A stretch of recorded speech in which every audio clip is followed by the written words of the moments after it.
yo. Bye. Ooh, yeah. Hey, yeah, yeah, yeah. Ah, yeah. Les hommes parlent, ils parlent de toi, mais ils disent ce qu'ils ne connaissent pas. Ils lisent ta parole, mais ils la comprennent pas. Ils se lèvent en ton nom et... Shalom, bien-aimés dans le Seigneur, je suis votre serviteur évangéliste Eman Gognan. Alors, je suis heureux d'être à votre compagnie à cet instant et c'est pourquoi je vous invite à rendre gloire à Dieu pour ce moment que nous allons passer ensemble. Bien-aimés dans le Seigneur, je vais t'emmener à partager avec moi ce verset que j'ai trouvé bon, ce message que j'ai trouvé bon de t'expliquer, de partager avec toi. Alors, je t'invite à prendre ta Bible dans le livre de 2 Corinthiens, verset 7. Alors, je vais passer à la lecture. Je lis la parole. La Bible dit, « De même que vous excellez en toutes choses, en foi, en parole, en connaissance, en zèle à tout égard, et dans votre amour pour nous, faites en sorte d'exceller aussi dans cette œuvre de bienfaisance. » Bien-aimés dans le Seigneur, si nous comprenons cette parole bien, c'est une exhortation de l'apôtre Paul à ses frères de l'église de Corinthe, qui dit de même que vous excellez en toutes choses, que vous progressez dans chaque chose que vous faites, que ce soit dans la foi, que ce soit dans la parole que vous enseignez, que ce soit dans la connaissance de ce que vous recevez chaque jour, de vos responsables, de vos pasteurs, que ce soit au niveau de votre zèle pour l'œuvre de Dieu, ou bien que ce soit pour l'amour que vous avez pour vos frères, pour votre église, ou bien de votre entourage.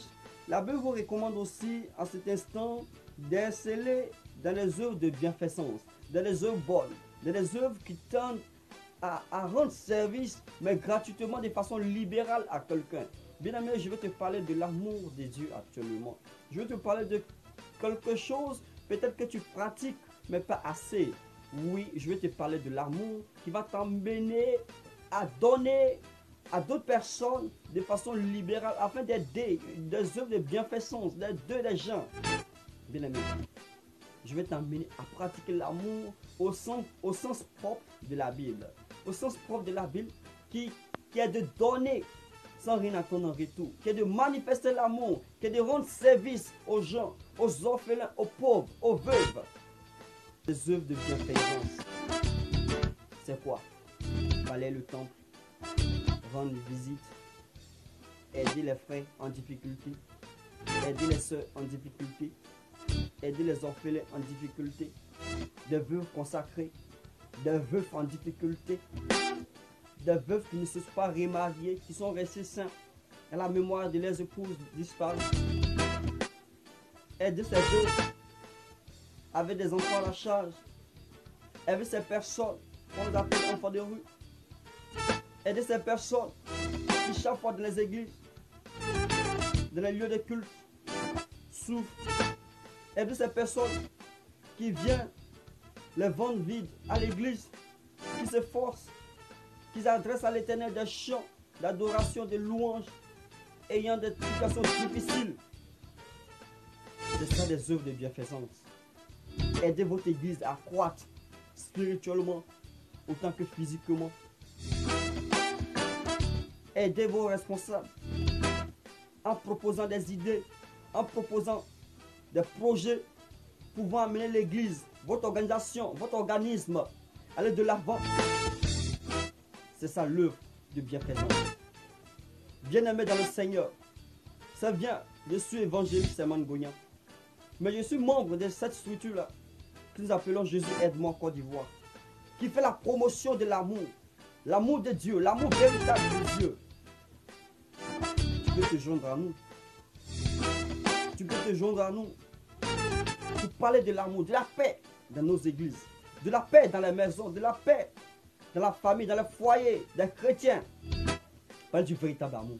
Et c'est de ça il est question, les œuvres de bienfaisance. À la maison, tu héberges des enfants, tu héberges un enfant, les enfants sont venus étudier chez vous. Comment tu les traites? des œuvres de bienfaisance. Même quand tu as l'amour, il dit ici, il faut l'amour que tu éprouves pour tes frères, pour tes soeurs, de ton église là, il faut éprouver ce même amour pour les autres en œuvre. L'amour de donner aux gens, l'amour de partager, l'amour de compatir aux autres. La Bible nous dit clairement en 1 Jean 4, verset 20, que nous, si nous disons aimer Dieu, nous prétendons aimer Dieu qu'on ne voit pas. Toi et moi, qu'on ne voit pas. Et que nous haïssons.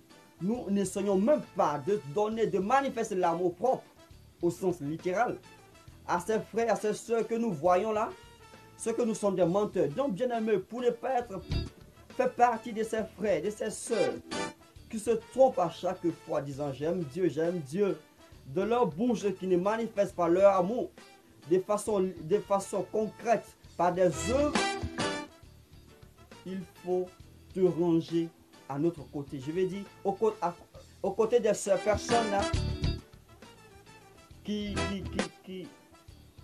se forcent, parce que ce qu'on fait n'est pas toujours suffisant, qui se forcent à plaire à Dieu de par leurs œuvres de bienfaisance. Bien-aimé, donner 100 francs à un orphelin, 50 francs à un orphelin ne t'enlèvera rien sur ta fortune. C'est un exemple que si tu peux faire plus que ça, rendre visite à des frères qui sont malades, à des frères qui ont la faible foi en Jésus, ne t'enlèvera rien sur ton temps, sur ton programme. Alors il faut te donner. Il faut donner si réellement tu aimes Dieu, si réellement tu te prétends être chrétien, enfant de Dieu. Aménage ton temps, aménage ton programme dans ton budget familial, dans le budget de tes activités. Il faut prévoir des œuvres de charité. Il faut aimer partager, donner aux autres. Bien aimé, il faut aimer partager, donner aux autres. C'est ça, j'aime. Si Jésus aide-moi en Côte d'Ivoire. Il faut promouvoir l'amour dans ton église. Des deux chrétiens qui ne se parlent pas, des églises qui ne communiquent pas. Dans quel monde sommes-nous? Des frères, des sœurs, de même église, de même famille qui ne se parlent pas, mais qui prient le même Dieu. Quel sentiment avez-vous en faisant ces choses? Quelle pensée avez-vous? Quelle réflexion avez-vous? Quelle image pensez-vous que Dieu a de vous? Vous ne faites pas la fierté des chrétiens. Vous ne faites pas la fierté du monde des chrétiens. C'est pourquoi, bien aimé, il faut que vous manifestez déjà cet amour. Donc Paul parle ici à ses amis, à ses frères. Ces amours en œuvre de bienfaisance. Je parle de ceux qui en ont la possibilité d'aider les gens et qui ne le font pas encore. Je parle à ces personnes-là. Alors il faut te lever, même si tu n'as rien. Mais ton temps mis au profit des autres est beaucoup. Même si tu n'as pas de l'argent, tu n'as pas la nourriture, tu n'as pas des vêtements, des objets à donner à quiconque, à qui que ce soit, mais ton temps que tu mets à la disposition de ton église, c'est déjà beaucoup. Bien-aimé dans le Seigneur, quel qu'en soit ton rang, quel qu'en soit ton programme, il y a toujours quelque chose à faire pour ton église, pour l'œuvre de Dieu. Il y a toujours une œuvre de bienfaisance à réaliser auprès des autres. Je prie Dieu qu'il vous aide à comprendre ce passage et vous amener à vous donner réellement de l'amour. Parce que l'amour paye. C'est par l'amour de Dieu que nous autres, nous sommes sauvés et que nous disons aujourd'hui, enfants de Dieu, que nous connaissons Christ. Alors, bien-aimé dans le Seigneur, il faut que tu te donnes à l'amour, surtout aux œuvres de bienfaisance.